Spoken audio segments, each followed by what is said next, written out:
Hi, everybody. Andy McPhee here, along with Doug Kenny, the main host of Relentless and Unstoppable. As with each series we do, I let people know how this started. Relentless and Unstoppable started about a year and a half ago after my coaching and mentoring of Doug for 6.5 years.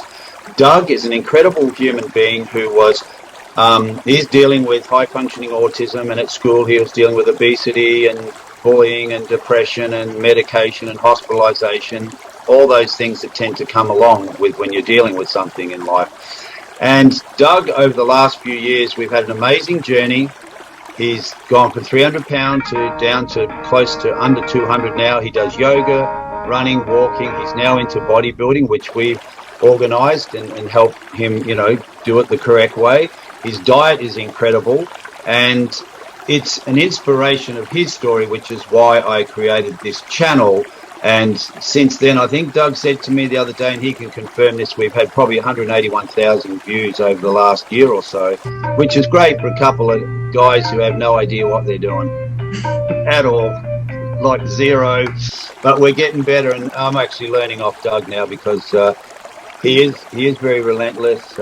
He never gives up. Who we have on today is Marc Furmie, and we're going to continue the conversation on with Marc's journey with his directing and screenwriting and the productions that he's got coming up. So first of all, I'd just like to share this very quickly. And part of Relentless is, we've got to talk to people and listen to other people's stories in life. That's what Relentless is about. It's about hearing other people's journeys so you inspire someone. You will understand Marc's story when he shares it, but how part of it happened is I was at a coffee shop in LA, came out, there's a group of guys talking. I could hear they were talking about creative arts. There was one guy there that had an Australian accent, and he had tattoos all over him, but they were tattoos of industry people and actors. That was amazing. But I just said to him, hey, mate, that's a shitty accent. Where are you from? And he laughed. I laughed because obviously we're both from Australia. That connection then led to me introducing him to Marc, and then Marc will share what happened after that. I had no idea over the 5 years when Jason went back to Australia what these two had created with this production company now. So the point is, you never know who you're going to talk to until you talk to them. And that person you could walk past one day who might look interesting, or you're at a coffee shop, you never know what can happen if you say hello to someone.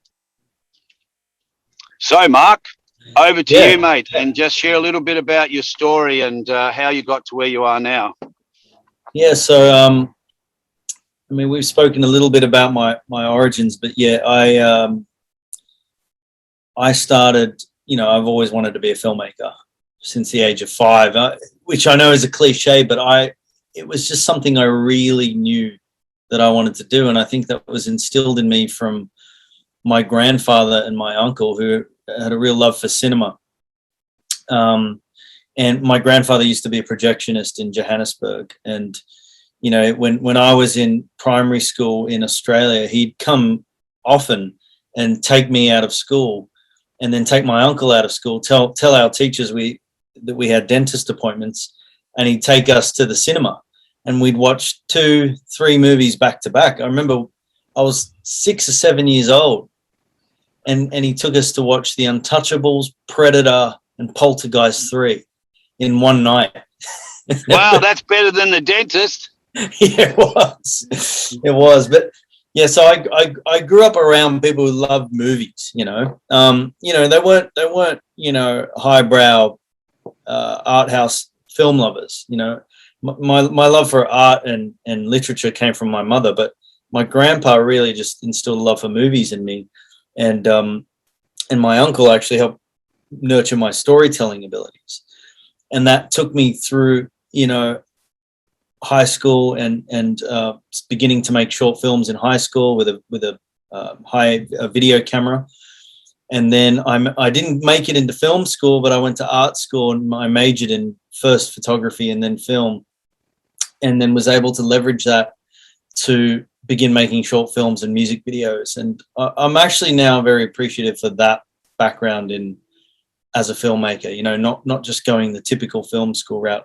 I had a bit of a different way in, And I think that's important to have a bit of like experience in other aspects of culture or art or life before you become a filmmaker. I know you had a similar eclectic background too, Andy, before you became an actor, you know. To fast forward, you know, I spent 10 years in Australia making commercials and music videos and short films that were government funded, and moved to the United States off the back of my first feature film, Terminus, which was funded by an Australian filmmaker named Shana Best. And I believe it was on an aeroplane flight the year that Terminus came out that I met you, Andy. We were flying from Adelaide to Los Angeles with a stopover in Sydney, I believe. And I met you because you knew Jai Coutray, who was the lead actor in Terminus.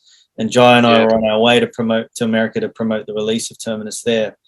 And I think we spent half of that flight in the aisle, standing in the aisle, chatting and getting warnings from the flight stewardesses, because since 9/11 you can't actually stand in the aisles, you know, especially if you look like me, yabbering on. Well, don't leave me out of it. I don't think I'm that handsome either. You're fine. You pass. But I think meeting you was very significant, because I wouldn't be here today if you hadn't, in the position that I'm in, if you hadn't connected with me so well, and then remembered me in 2016 after you met Jason Mavridis, the gentleman you're referring to before, who had by that stage lived in LA for 10 years, been everything from a music video director to a party promoter to the guy that is a fixer for the Saudi royal family when they come to LA to party it up. But Jason is a quintessential cinephile, you know, and I mean he has Scorsese and Quentin Tarantino and Coppola and Kubrick and John Cassavetes and a whole host of other filmmakers tattooed on his arms. You know, like you think he has like jailhouse tats, but when you look closer, they're all movie tats. You know, he just got Brad Pitt from Fight Club the other day done on his leg. He's got Heath as the Joker. He's got Joaquin Phoenix as the Joker. He's got, you know, all the major characters from every Tarantino film, including the dog from Once Upon a Time in Hollywood, tattooed on his hand. And when you met him, he was kind of at a bit of a loss in his life, and you introduced us, and Jason and I hit it off, and you know he'd hit a bit of a rough patch, and you know we helped each other out. You know, I just arrived in America, and he was about to leave and go back to Australia, but the 3 months that we spent together was incredible, and he gave me all his furniture as he left, and which was, you know, very fortuitous, because I didn't have a single thing when I moved here. I didn't have a couch, I didn't have a chair to sit on, and Jason gave me everything. And Jason went back to Australia, and I began my screenwriting career here in Hollywood, and I basically wrote 4 or 5 scripts for different producers back to back. I was given the job to make a movie called In Like Flynn, which didn't work out. Came back to LA with my tail between my legs, and I got on my knees, and I basically asked God. I said, well, me putting my ambitions first and my own desire to make films is not working, so you better give me the stories you want me to tell, and show me a way to do it. And within a few months, I got the job to write 3 very important stories. So I was given the task to write 3 or 4 scripts back to back, the first of which was called Harlem 58. It was about the true life assassination attempt of Martin Luther King Jr. by an African-American woman during a book signing in Harlem. And this was 10 years before his actual assassination. But the woman that stabbed him in the heart, quite literally, was mentally ill. So I was given this story that I had no attachment to. I'm not African American. And I said that to the producer, who was African American, who hired me. I have no business telling this story. You know, why? And he believed in me, and I thought I'll get it to a point, and then he can go off and hire a better writer or an appropriate writer to write the story, somebody who is more connected to the cultural experience of growing up in America as a person of color. And he was so happy with the job that I did, because I basically poured myself into research for about 12 months and did interviews and really got my head around what the civil rights movement was at that time. 1958 was the dawn of it. And I was able to put myself as much as I could in the shoes of this woman who was suffering from what they would have diagnosed then as paranoid schizophrenia. And basically tell this story about why a woman would want to kill somebody like Martin Luther King Jr. And adapting a true story is the first true story I ever adapted. Gave me the confidence to be able to then do that for the next subsequent 4 or 5.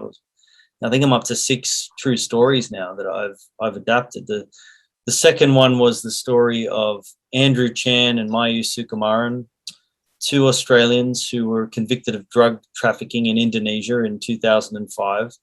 Back then, they were known as the ringleaders of the Bali Nine. So there were 9 kids in total that were arrested. And during their 10 years on death row, Andrew Chan became a pastor, ordained minister. Mayu became an incredible painter and artist. But most importantly, the 2 of them reformed and changed the prison system within Kerabokan in Indonesia, and brought a lot of people to the knowledge of something greater than themselves and the knowledge of hope. Mayu taught a lot of prisoners how to paint and how to realize their artistic selves, and Andrew led people to God and into a place of hope and prayer and deliverance.